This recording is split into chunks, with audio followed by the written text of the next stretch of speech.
Mountains of Eidolon Reach felt quieter after the assassination attempt, not fearful, alert, like it itself understood something had changed. The body of Cain Velros had already been removed from the northern cliffs, while Pines and Lyra coordinated expanded security patrols around the Dawn Fruit sanctuaries below the mountains. Mist runners moved more aggressively through the forests now too, almost protective. Even the stormbacks had begun gathering closer toward colony regions instead of wandering deep wilderness. The planet was reacting, and Kenny knew exactly what it meant. The war had started. 3 nights after the attack, Kenny stood on the balcony outside his mountain home, watching transport lights move through the distant skies above Calder's Bay. Darius joined him quietly. Neither spoke at first. The waterfalls thundered softly below the cliffs while cold night winds rolled through the valley. Then Kenny finally broke the silence. "I need to go to Earth." Darius nodded immediately. The Emperor. Kenny looked toward the twin moons overhead. The first move has happened now. The floating dagger beside him rotated slowly through the darkness, and if House Rain already crossed that line. A pause. Then the Empire deserves to know the alliance is real. Darius studied him carefully. "You trust him that much?" Kenny answered honestly. "No." The older man smirked slightly. "Good." Kenny finally looked toward him. "But I trust him more than my father." That silence afterward carried enough weight to explain everything. The next morning, the entire group gathered near the landing platform outside Kenny's cave, while a sleek Reach transport prepared for interstellar departure. Pines adjusted the security vest across his chest dramatically. "I still think I should come." Lyra rolled her eyes. "You just want to see Earth." "That is also true." Rysol chirped loudly from Kenny's shoulder while the Mist Runner chewed another stolen dawn fruit berry proudly. Darius stood near the transport ramp with folded arms. "Be careful." Kenny nodded once. Pine stepped closer, lowering his voice slightly. "If anything feels wrong." He gestured toward the skies dramatically. "You come home immediately?" Kenny almost smiled slightly. Lyra adjusted the jacket across his shoulder before stepping back. "Try not to threaten any planetary governments while you are there." "No promises," Kenny replied calmly. Pines pointed instantly.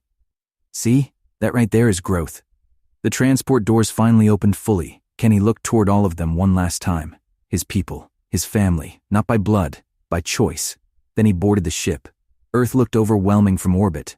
Even after Eclipse, even after owning a planet, the birthplace of humanity still looked impossible. Entire continents glowed beneath endless city lights while orbital traffic lanes wrapped around the world like rivers of stars. Massive defense stations floated above the atmosphere. Fleet carriers moved silently between docking sectors. Civilian traffic alone outnumbered some planetary militaries. The Reach transport descended slowly toward New Geneva beneath layers of atmospheric shields and transport corridors. Then suddenly, the pilot laughed nervously. "Champion?" Kenny looked up slightly. "You should probably look outside." The moment he did, he understood. Thousands of people surrounded the landing district already.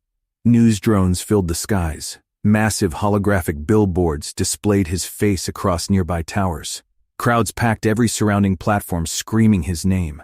Pines once described Eclipse winners as modern gladiators, standing there watching Earth react. Kenny realized he had been right. The transport finally touched down. The doors opened, and absolute chaos erupted. The roar from the crowds hit like a physical force. Kenny, Eclipse King, Reach Champion.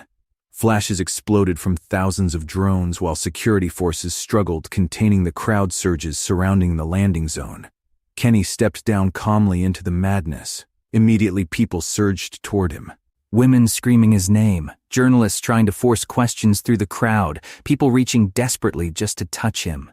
One woman actually shoved past security entirely and hugged him before guards carefully dragged her away, apologizing profusely. Kenny blinked once. "Earth is strange." The security escort nearby laughed nervously. "You are the current Eclipse winner, sir." Another crowd roar exploded nearby. The guard gestured helplessly around them. "To half the galaxy, you are basically mythological right now." Kenny noticed it immediately too. Not fear, obsession. The public looked at him like a hero, a monster, a celebrity, a survivor, all at once. Another group surged forward yelling questions. What was the hardest kill in Eclipse? Are the stories about Nero Vega true? Did you really threaten the Tyrannus coalition personally? Kenny ignored most of it while Imperial security moved him carefully through the overwhelming crowds toward the upper palace transit platforms. Women openly flirted with him constantly while moving through the city sectors. One nearly fainted when he actually answered her question about Eidolon Reach. Another asked him to sign her combat jacket. A third offered to move to Reach immediately if he married her. The security escort looked exhausted already. This is honestly calmer than expected. Kenny stared at him. Calmer. The escort nodded proudly. The last Eclipse winter before you started 3 riots accidentally. Earth itself moved endlessly around them. Towering skyline districts, massive holographic advertisements, crowded transit systems stretching through the heavens. Everywhere Kenny looked, people recognized him instantly. Children pointed excitedly. Workers stopped conversations. Crowds gathered everywhere he passed. For someone raised, isolated his entire life. The attention felt almost unreal. Eventually, the palace transit reached the upper imperial districts. The noise faded there. The city became quieter, sharper, more controlled. Massive black and gold towers overlooked oceans of lights beneath shielded skies while elite guards lined every corridor leading toward the imperial palace itself. The moment Kenny entered the main audience hall, everything changed again. Silence. The Emperor waited alone near the massive panoramic windows overlooking Earth itself. Caius Vale turned calmly as Kenny approached. No cameras, no politics, no performance, just the ruler of humanity standing before the winner of Eclipse. The Emperor studied him carefully. Something happened. Kenny nodded once. The floating dagger beside him rotated slowly through the air. House Rain made their first move. The atmosphere inside the chamber shifted instantly. Kenny explained everything. The assassin, Cain Velros, the Dawnfruit tensions, the growing threats around Reach.